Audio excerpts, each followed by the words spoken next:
पहाड़ों के बीच बसा था एक छोटा सा गांव, सोनपुर। यहाँ की सर्दी सिर्फ मौसम नहीं थी, यहाँ सर्दी एक इम्तिहान थी।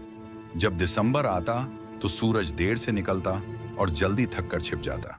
इसी गांव के आखिरी सिरे पर एक टूटा सा घर था, फूस की छत, मिट्टी की दीवारें और दीवारों में हवा के लिए खुद बने हुए छेद। इस घर में रहता था मोहन, उम्र 30 के आसपास, चेहरे पर समय से पहले उग आई झुर्रियां। उसकी पत्नी राधा, जिसके हाथों में कभी मेहंदी थी, अब सिर्फ ठंड से फटी उंगलियां। और उनकी 8 साल की बेटी गुड़िया, जिसे सर्दी से ज्यादा भूख डराती थी। उस साल ठंड कुछ ज्यादा ही बेरहम थी। रात को हवा ऐसे घर के अंदर घुसती जैसे किसी का गुस्सा। राधा रोज चूल्हा जलाने की कोशिश करती, पर लकड़ी खत्म हो चुकी थी। एक शाम गुड़िया ने अपनी पतली सी आवाज में पूछा, माम, आज रोटी गर्म होगी ना? राधा ने चूल्हे की राख में देखा, कुछ नहीं था।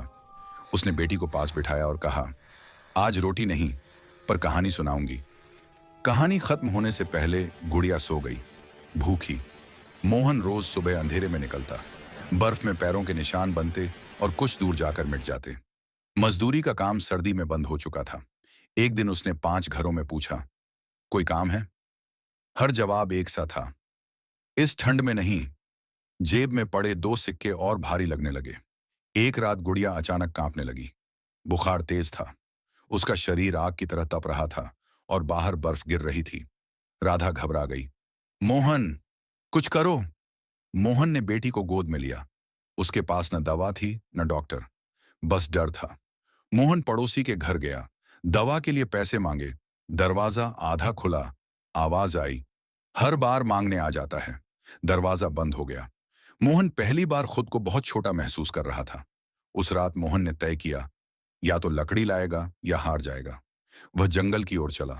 हाथ सुन्न हो चुके थे, पैर लड़खड़ा रहे थे। अचानक बर्फ में एक बूढ़ा आदमी दिखा, जिसके कंधे पर लकड़ियों का गट्ठर था। वह भी कांप रहा था। मोहन ने कहा, बाबा, मेरी बच्ची मर जाएगी। बूढ़े की आंखें भर आईं। उसने लकड़ियां दे दी और कहा, गरीबी सबसे बड़ी ठंड है बेटा, पर इसे बांटने से कुछ गर्मी बची रहती है। घर में आग जली। पहली बार उस रात घर में धुआं नहीं, सुकून था। गुड़िया का बुखार उतरा। राधा रो पड़ी। कुछ दिनों बाद सोनपुर की सर्दी धीरे धीरे ढीली पड़ने लगी। धूप अब देर तक रुकने लगी थी। मोहन को पास के गांव में लकड़ी ढोने का काम मिलने लगा।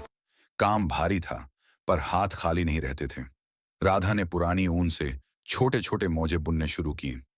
गांव की औरतें उसे काम देने लगी। गुड़िया फिर से हंसने लगी। उसके गालों में हल्की सी लालिमा लौट आई।